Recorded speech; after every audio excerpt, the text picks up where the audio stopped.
पूजा का समय हो रहा है, जल्दी आ जाओ।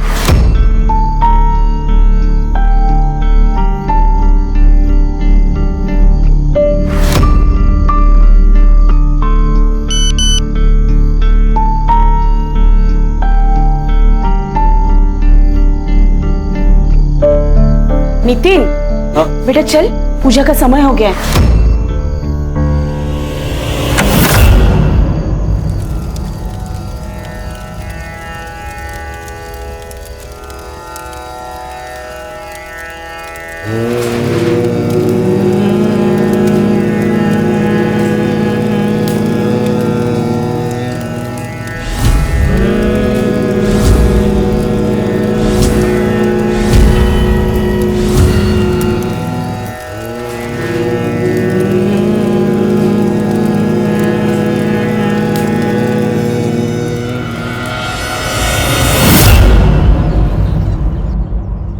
अरे इतने पैसों की क्या जरूरत है तुझे?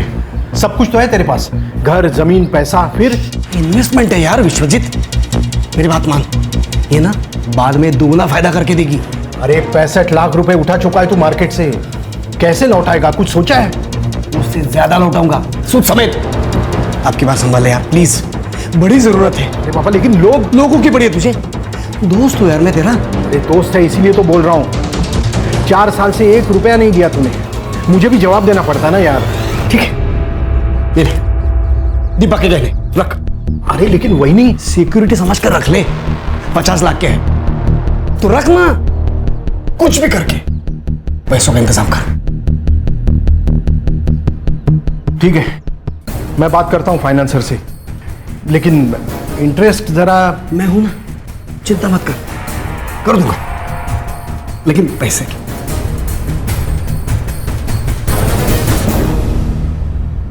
बाबा, आप ये सही नहीं कर रहे हो, और पैसों की क्या जरूरत है? नितिन, अभी तुम छोटे हो, इन सबसे दूर रहे। छोटा हूं पर बात समझदारी की कर रहा हूं। तुमच्यासारखा फक्त देव देव नाही करत आहे। आहो, क्या बोल रहा है, एक बार सुन तो लीजिए। चुप, एकदम चुप। मैंने पैसे लिए हैं, मैं ही लौटाऊंगा। हाँ पर थोड़ा। तुम्हें क्या लगता है तुम्हारा पति कोई साधारण आदमी है? मेरा भाऊ जो बोल रहा है वो सच होगा। आत्या तू पागल हो गई क्या? दादा अरे काय झालं? आई के गहने गिरवी रखकर ये पैसों का इंतजाम कर रहे। धीरज काका बोलो ना इन्हें कुछ। मैं अब क्या बोलूं?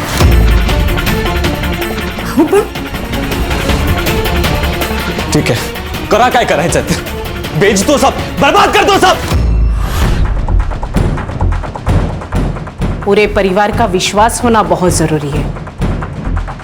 हम सबको एक साथ रहना होगा, यही हमारी ताकत है।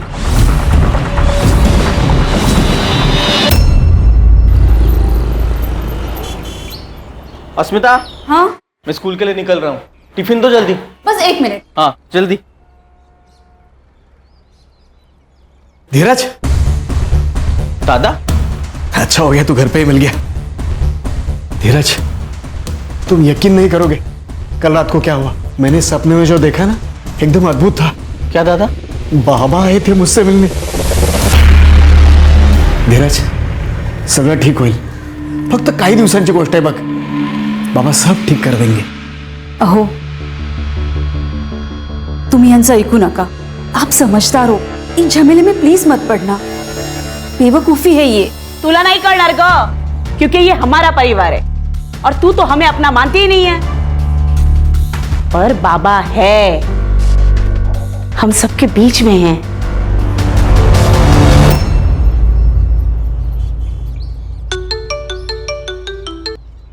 अरे किती वेळा फोन करतोस रे?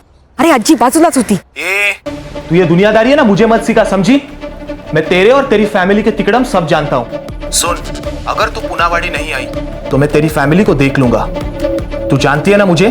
मैं भी आना चाहती हूँ लेकिन नहीं आ सकती। और तू बार बार मुझे फोन मत किया करा, अजी कभी भी आ सकती है यार। मैं कितनी बार तुमसे क्या रे हलकट, एक बार समझाया तो समझ में नहीं आता? मिताली से दूर रहना, उसे फिर से फोन नहीं करना, आणि जर फोन केलास ना तो उलटा लटकून मिरचीची धुरी देईन तुला, समजलं?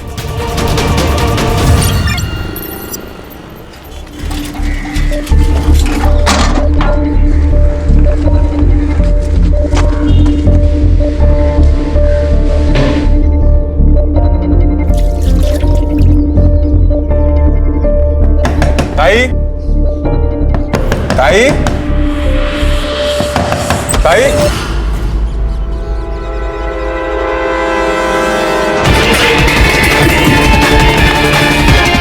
दादा लवकर या लवकर या.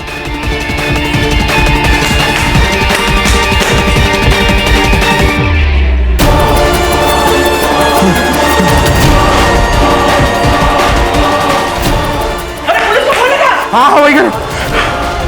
Hello police station.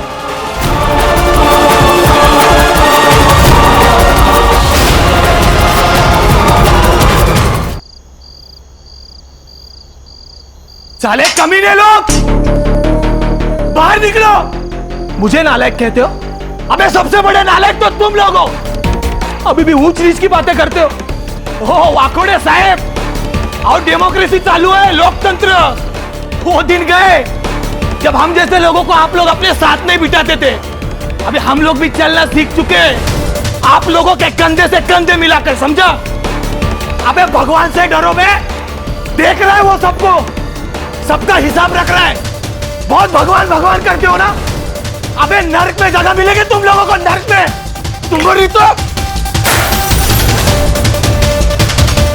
ये घर नहीं है, ढोंग है ढोंग.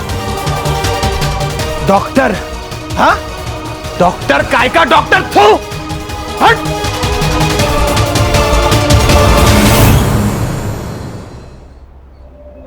ओके दादा, सोच के बताता हूँ.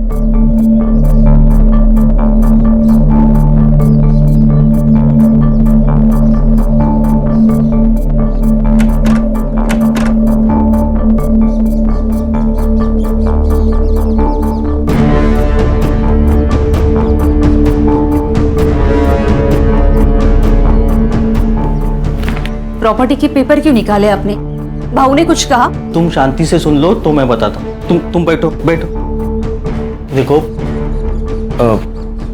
दादा बोल रहे हैं कि अगर पैसे का बंदोबस्त नहीं हुआ तो ये अपना घर गिरवी रख के पैसा खड़ा करेंगे. क्या? तो इसीलिए आप कह रहे थे कि सोच के बताता हूँ? अरे इसमें सोचना क्या है? हाँ, आप भी जानते हैं क्या सारा मूर्खपना है. आप स्कूल में हेडमास्टर हो, आप ये सब नहीं कर सकते. अरे लेकिन मैं दादा को कैसे बोलूं? ठीक है, तो मैं बोल दूंगी कि मुझे मेरे सर पर छत चाहिए. उनके भरोसे मैं बेघर नहीं हो सकती. उनको अपनी फैमिली की परवाह नहीं होगी, पर मुझे है. ये देख धीरज, ये जो सब हम कर रहे हैं ना, सिर्फ हमारे फैमिली के भलाई के लिए कर रहे हैं. हमारी अपनी भी एक फैमिली है भाऊ. बोली चोमड़ी, तू ना इन सबसे दूरी रहे. और तू बीवी के पल्लू से ना जरा कम बंधा कर और खुद के फैसले खुद लेना शुरू कर. मर्द है ना तू? मर्द है इसीलिए मना कर रहे हैं, वरना यहाँ तो किसी को रीढ़ की हड्डी है ही नहीं. क्या बोली? सच कहा, खरा बोलते हैं. मैं कब से आपसे एक लेवल में बात कर रही हूँ, आप एक लेवल छोड़ रही है. धीरज बस. अरे तुझे भाई को काय बोलते ताईला? देख क्या रहा है तू? अरे कुछ तो बोल. क्या बोलूं मैं भाऊ? आपको बुरा लगेगा लेकिन अस्मिता जो कह रही है ना, सही कह रही है. अब ये मुझसे नहीं होगा. धोखा दे रहा है तू अपने दादा को. अरे अपने बाबा की बात को मना कर रहा है तू. भाऊ बाबा मर चुके हैं, अब उनके नाम से डराना बंद कर दीजिए. तेरे कहने का मतलब क्या है? क्या है? क्या कहना चाहती है तू? कहना क्या चाहती हूँ? सच बोल रही हूँ मैं. छान, वेरी गुड. एक काम करो, मार दो एक दूसरे को. तुम लोगों का यही पागलपन हमें एक दिन आजोबा से मिला देगा. फिर पूछेंगे उनसे क्या सच क्या धोखा. नितिन सुन, बड़े बात कर रहे तब हम. नितिन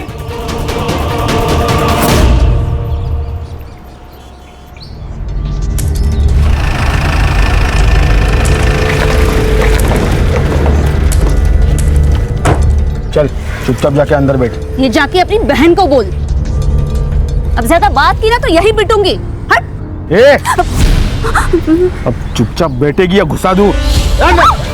छोड़ो छोड़ो मुझे। अब चाहूँ ना तेरे साथ मैं कुछ भी कर सकता हूँ।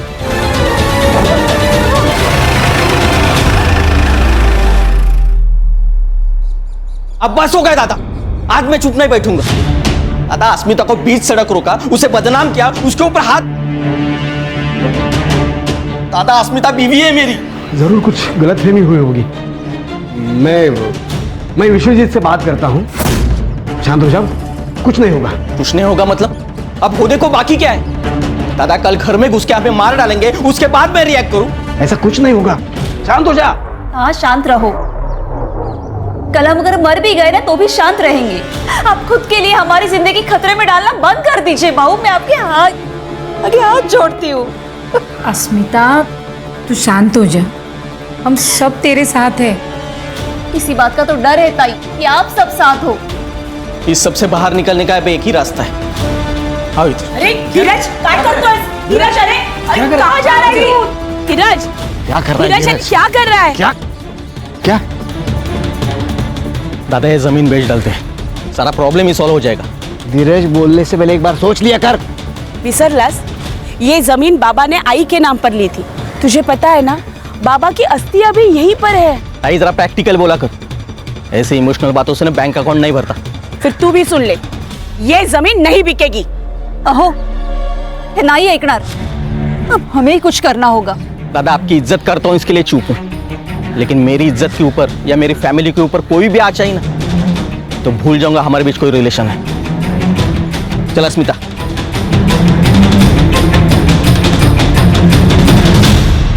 ए विश्वजीत, दाखिल इसमें लायकी छोटी।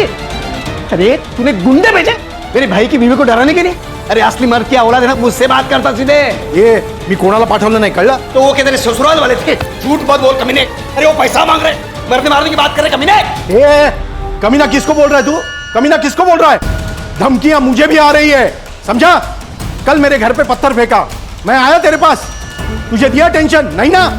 इसी को बोलते हैं दोस्ती, समझा? चल, तू काय का दोस्त? थूकता हूँ तेरी दोस्ती में, थूक। अरे जा रहे हैं, चल।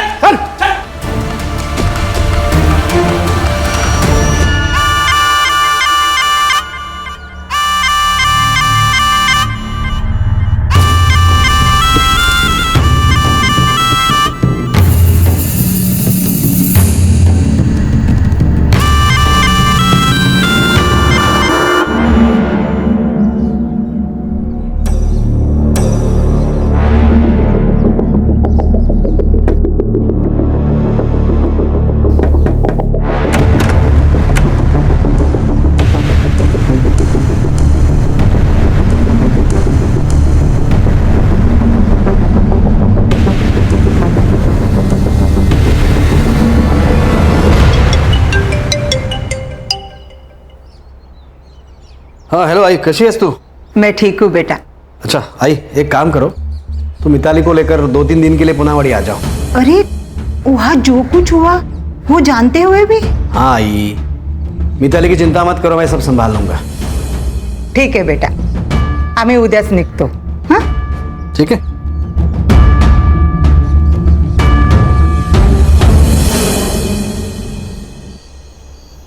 कल आजी के साथ मैं वापस आ रही हूँ पूनावाड़ी, और हाँ ये हमारा आखिरी मौका है। चाहे जो हो जाए मुझे वहां से भगा के लेके जाओ। सोच ले, फिर उसके लिए मुझे कुछ भी करना पड़े। कुछ भी, अब मैं नहीं रह सकती तुम्हारे बिना, मुझे तुम्हारे साथ रहना है। ठीक है, अब हमें एक होने से कोई नहीं रोक सकता।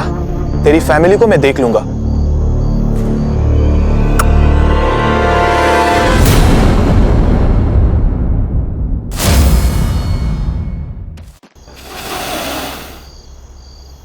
आई, पूजा का समय हो रहा है, जल्दी आ जाओ। नितिन, हाँ? बेटा चल, पूजा का समय हो गया है।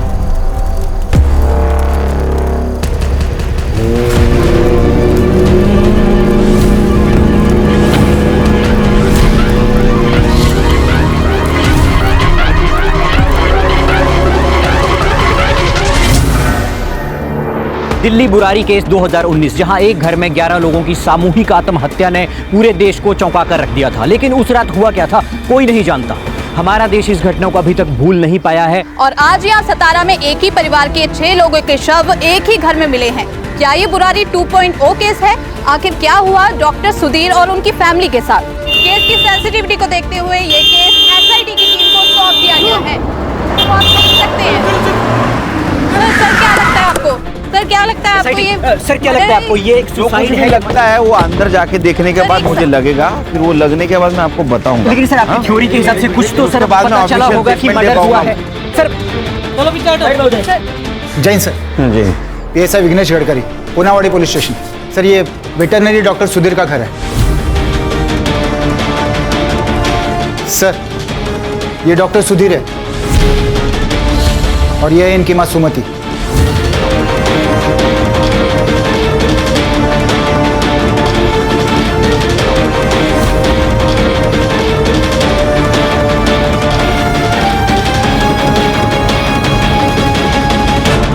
सर ये नितिन है और ये मिताली।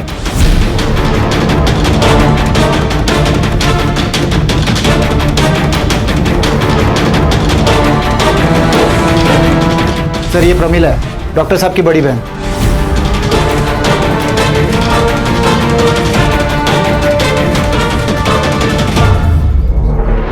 सर सेम है। क्या लगता है खान? सर अजीब लग रहा है। इनकी मौत हुई है ऐसे लगता ही नहीं, ऐसे लगता है कि ये सोए हुए हैं और कभी भी जाग सकते हैं। सर एक ही साथ पूरी फैमिली का खत्म हो जाना, मतलब दिस इज। ये मीडिया वाले हैं ना, इस केस को दिल्ली के बुरारी केस से जोड़ रहे हैं सर। बुरारी 2.0 ऐसे कह रहे हैं सर, और मुझे भी यही लगता है। गडकरी तुम्हारे और मेरे सोचने से कुछ नहीं होता, उससे केस नहीं बनती, समझे? उसके लिए सच्चाई सामने लानी पड़ती, प्रूफ ढूंढना पड़ता है, और ये काम मीडिया नहीं हम लोग करते हैं। Sorry sir. पर एक साथ इतने लोगों की बॉडी मिलना इसका मतलब ये नहीं कि ये सुसाइड है। यस सर, मुझे भी यही लगता है। अगर ये मास सुसाइड होता तो एक साथ एक कमरे में सारे लोग होते। यू राइट, बुरारी केस की तरह। लेकिन अब यहाँ एक बॉडी पड़ी है, एक किचन में है, 2 हॉल में है। I don't think so sir ये मास सुसाइड है। सर घर में कोई स्ट्रगल के मार्क्स नहीं है और ना ही फोर्स्ड एंट्री लग रही है। सुसाइड या कोई रेप?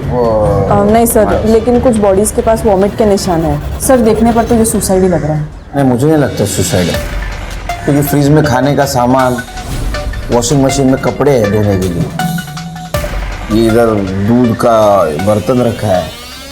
इतनी सारी तैयारी करके कोई सुसाइड नहीं करेगा। सर बैक डोर ओपन है। हो सकता है मारने वाला पीछे के दरवाजे से भागा हो सकता है। सर हर बॉडी के पास ग्लास भी मिले हैं सर, मगर उसमें दूध वगैरह नहीं मिला है सर।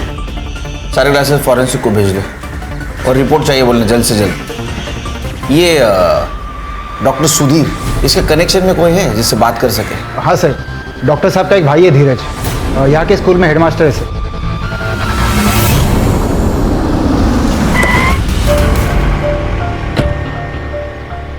यहाँ तो ताला है। हर्षा चेक करो। जी सर। खान चेक करो।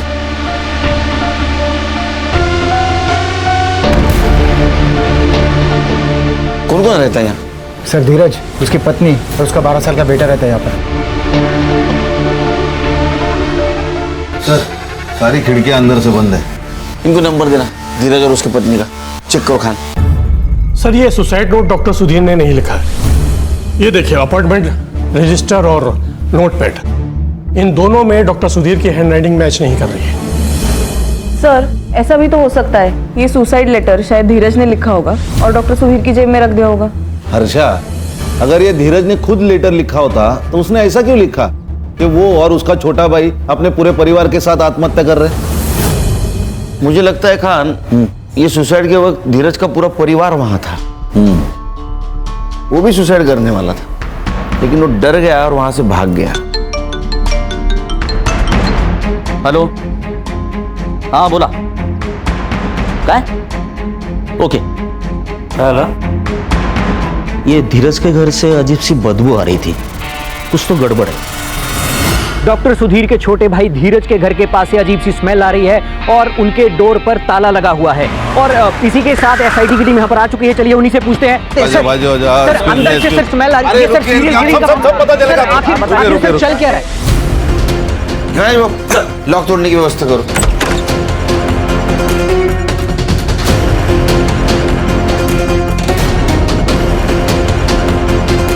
बाकी रूम सर्च करो, पूरा अंदर देखते हैं। Yes sir.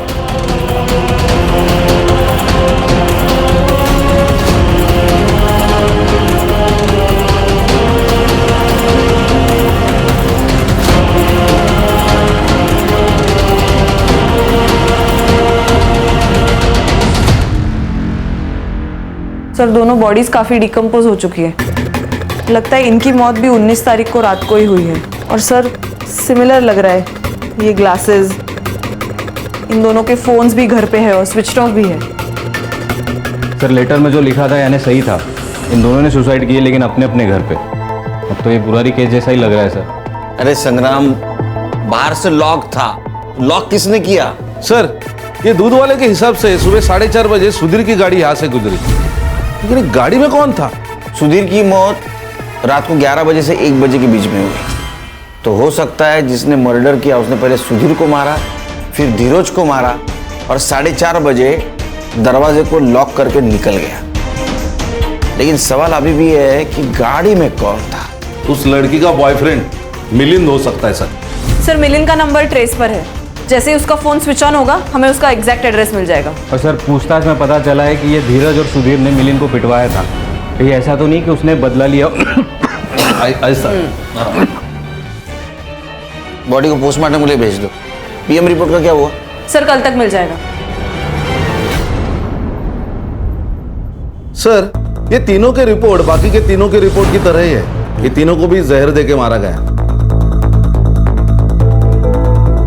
और इनका डेट टाइमिंग सुधीर, सुमति और नितिन के डेट टाइमिंग से मैच करता है, रात 11 से 12 के बीच। और सर टॉक्सिकोलॉजी की रिपोर्ट के अनुसार कोबरा वेनम पॉइजन यूज किया गया है। ग्लास पे जो ट्रेसेस मिले हैं वो भी इससे मैच करता है। सर ये मिलिंद का सेल ऑन हो गया। उठाओ उसको। और खान, गडकरी की मदद से इस एरिया में जितने भी सपेरे उन सबसे पूछताछ करो। Okay sir. सर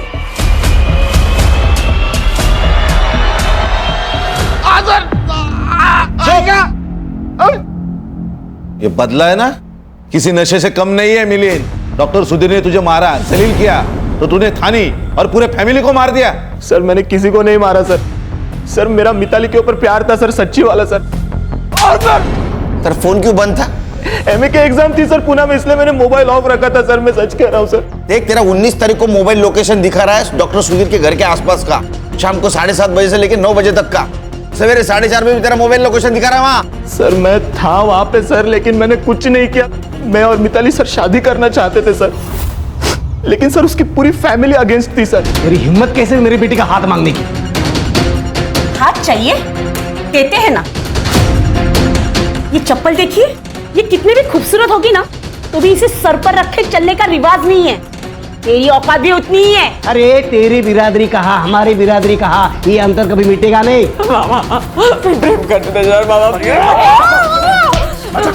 दूर रख, दूर रख, इसको अंदर लगे जा।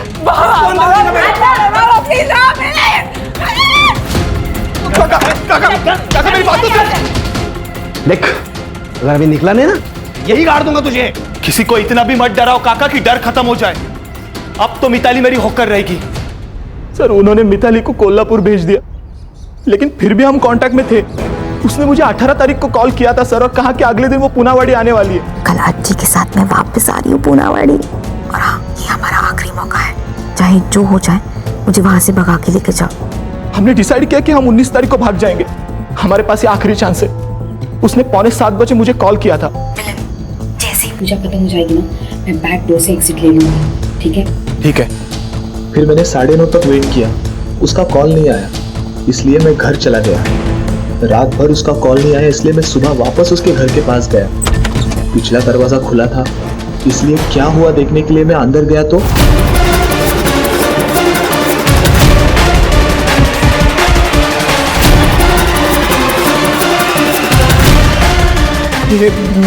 मिताली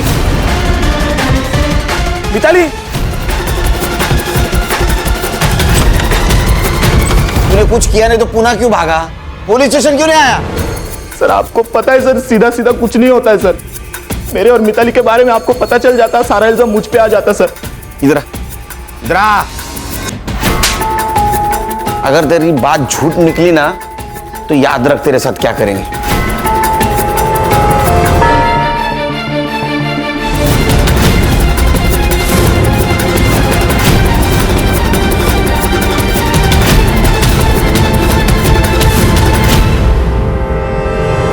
सर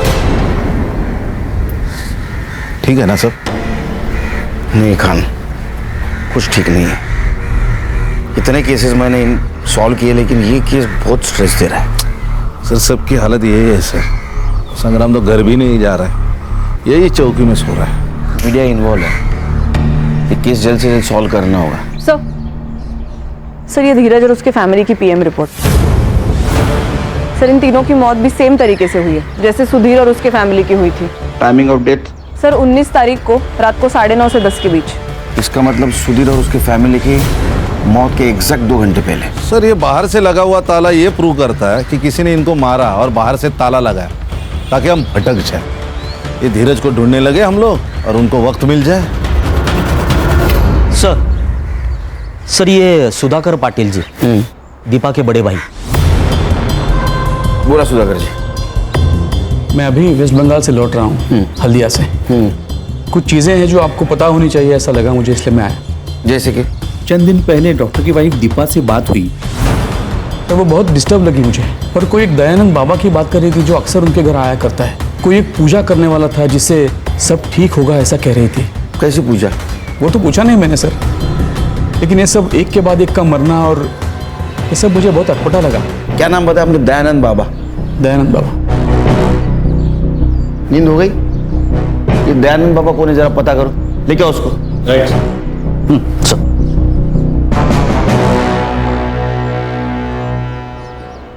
बाबा चलो। अरे मेरा ध्यान, बाकी का ध्यान ना पुलिस स्टेशन में करेंगे। Police station? सेवा करना हमारा धर्म है। हमारा भी। मैं तो उस परिवार की मदद करना चाहता था। कैसी मदद? बाबा हमारी मदद कीजिए। दिल की बात जुबान पर ला, जो दर्द है उसे बोल दे। बाबा हमारे घर के जमीन के नीचे पुरखों का खजाना है। मेरे बाबा ने मुझे इस बारे में बताया था, पर अब बाबा तो नहीं रहे। पर मेरे सपने में रोज आकर उस खजाने के बारे में बात करते। तुम्हारे बाबा ने जो कहा था वो सच था।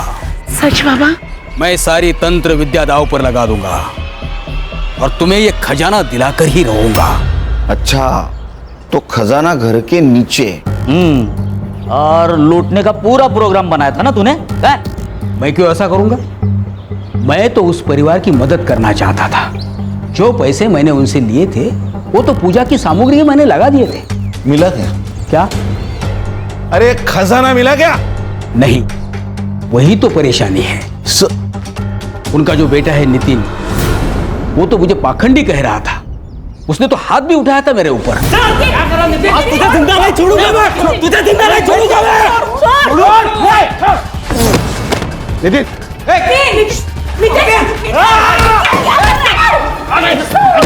क्या कर रहे थे? सुधीर भाऊ, अब तुम्हारा नसीब तुम्हारे हाथ में है। हाथ की रेखा कितनी भी प्रबल क्यों ना हो, प्रलय तो आना ही है। तब से आज तक मैं उसे मिला नहीं हूँ। 19 तारीख को कहाँ था तू? मैं तो अपने आश्रम में था, शांतिवन पुणे में। पता करो हर्षा, ये सच बोल रहा है झूठ बोल रहा है? यस। अगर झूठ निकला ना तो नीचे आग लग गई। हेलो, ठीक है सर, वो सफेरा मिल गया। ले गया उसको, उसकी बीन बजाते। वो डॉक्टर सुधीर के डिस्पेंसर में क्या करने गया था तू? तेरा नाम कैसा अपॉइंटमेंट डायरी में? अब वो डॉक्टर साहब जानवरों के डॉक्टर है, तो मेरी बिलोरी का भी इलाज उन्होंने ही किया था। बिलोरी कौन? मेरी नागिन। और कभी कभी मैं उनके भाई के बीवी के घर भी जाता था। वो मेरी बिलोरी को दूध पिलाती थी और दक्षिणा भी देती थी। तेरे को मालूम है ना, नाक का जहर निकलना और बेचना इलीगल है। फिर क्यों बेचता था तू? तेरे नागिन के वजह से 9 मौतें हुई है। बता किसको दिया था? साहब मैं खाली मेरे हमेशा के रेगुलर कस्टमर को ही देता था। पूरे तरह हमेशा का रेगुलर कस्टमर? हाँ सर, मैंने उससे जहर लिया था, लेकिन मेरे बिजनेस के लिए। वो जहर मैं फार्मा कंपनी वालों को बेचता हूँ। उन्हें गवर्नमेंट मॉनिटर्ड स्नेक फार्म से जो जहर मिलता है वो काफ़ी नहीं होता, इसलिए इलीगल तरीके से वो जहर बेचा जाता है। जिन फार्मा कंपनियों के साथ डील करता है उसके नाम और एड्रेस दे दे। हाँ जी। चार्जशीट बना, मर्डर केस में अंदर ले लो इसको। झूठ बोलना जितना गुनाह है उतना सच छुपाना भी गुनाह है, समझा लला? अरे सर लेकिन ये केस भूल ही है, सुसाइड नहीं है, लेकिन मर्डर के क्लू भी नहीं है। विश्वजीत और मिलिंद इनके ऊपर शक है, लेकिन उनके खिलाफ सबूत नहीं। अगर उन्होंने मारा है तो फिर सुसाइड नोट का क्या मतलब? धीरज की बॉडी उसके घर पे कैसे मिली? और सर ये दयानंद बाबा भी सच कह रहा है।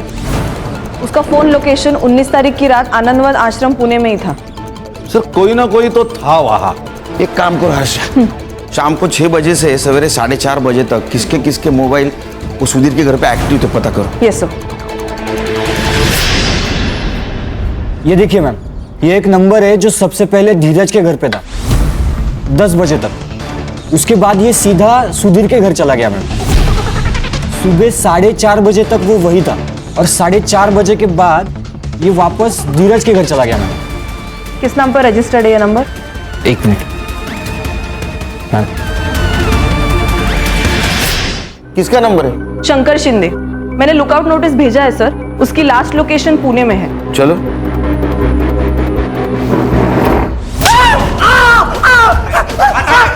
मैंने कुछ नहीं किया। मैंने कुछ नहीं किया। अरे तूने कुछ किया नहीं तो बोल, क्या है सच हो, ये रुकेगा नहीं। सारे लेनदारों के नाम बता दो। अगर ये सारे कर्जदार हमारे साथ है तो तुम्हारे पिताजी को वक्त की नजाकत समझ आएगी और वो हमें जल्दी ही खजाने का पता बता देंगे। बताओ। विश्वजीत कुलकर्णी। वो आखिरी पैराग्राफ कब लिखा था? जब हमने सबको मार दिया था, उसके बाद बाबा ने मुझसे लिखवाया। सर बताता हूँ। सर मैं आपसे झूठ बोला था। प्रमिला कभी मुझसे मदद मांगने नहीं आई थी। बाबा रोज सपने में आकर पूछते हैं खजाने के बारे में, पर ये तो बता के नहीं गए कि खजाना कहाँ है, किधर है। बस इतना पता है कि घर की जमीन के नीचे है। मैंने प्रमिला का पीछा किया, उसके पूरे परिवार के बारे में मैंने पता किया और पूरे प्लानिंग के साथ मैं सुधीर के घर गया और हुकुम का इक्का खेला। एक बात बोलूंगा और सच बोलूंगा, तुम जहां खड़ी हो ना, उस जमीन के नीचे तुम्हारे पुरखों का खजाना है। प्रमिला मेरे झांसे में आ चुकी थी। उसने अपने घर वालों को भी मना लिया था। मैं पैसे मांगता गया और वो पैसे देते गए। कितने पैसे? तकरीबन 1 करोड़। और भी मिल सकते थे, लेकिन उनका विश्वास डगमगाने लगा तो मैंने उनको उनके घर के पीछे लेके गया। यहाँ खोदो।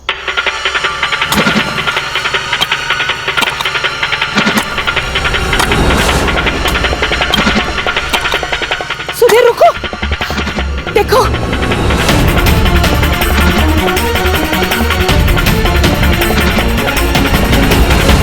देखो ये सोने के सिक्के। हाँ? बाबा बाकी का खजाना कब मिलेगा? 19 जून की रात को मिलेगा।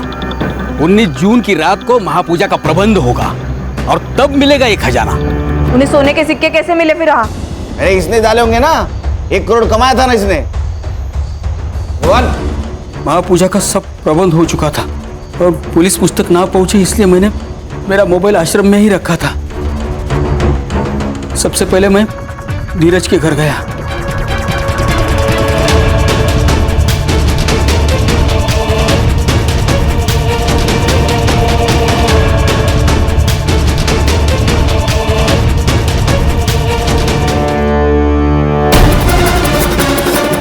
उन सबको हमने जहर पिलाकर अपने रूम में जाने के लिए बोला।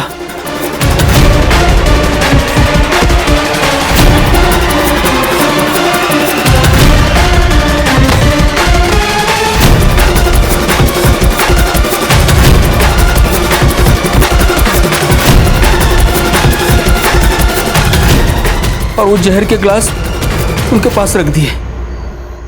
हम सुधीर के घर से चाबी लेकर धीरज के घर गए और वहां से सुधीर की कार लेके गांव के बाहर गए। वहां शंकर ने एक टैक्सी वाले को बुला के रखा था, तो सुधीर की कार हमने वहां पार्क कर दी और वो टैक्सी लेकर हम सीधा पुणे चले गए। तेरा नंबर डॉक्टर सुधीर और प्रमिला के कॉल रिकॉर्ड में कैसे नहीं आया रे? सर, आजकल पुलिस वाले पहले मोबाइल चेक करते हैं, इसलिए मैंने शंकर से बोलकर उन्हें मैसेज देता था और फिर मैं उनसे मिलता था। 9 मर्डर किए ना तूने? हाँ, तेरे को चैन की नींद तो आएगी ही नहीं। मेरा चैलेंज है, ठीक है ना? इसको चल उठ, चल चल चल। सर यकीन नहीं होता, किसी एक के कहने पर 9 लोग अपनी जान दे देते हैं। किसी के पीछे आंख मूंद के चलना ये भी गुलामी है हर्षा। लालच किसी भी इंसान को सुखी और संतुष्ट नहीं बना सकता। देखो ना, कितने सारे ट्रस्ट है जो अंधश्रद्धा के ऊपर काम करते हैं, लेकिन फिर भी आए दिन अंधश्रद्धा की वजह से क्राइम होता ही है। क्या है ना खान, विश्वास और अंधविश्वास के बीच एक थीन लाइन है, वो जिसके समझ में आई वो सुखी।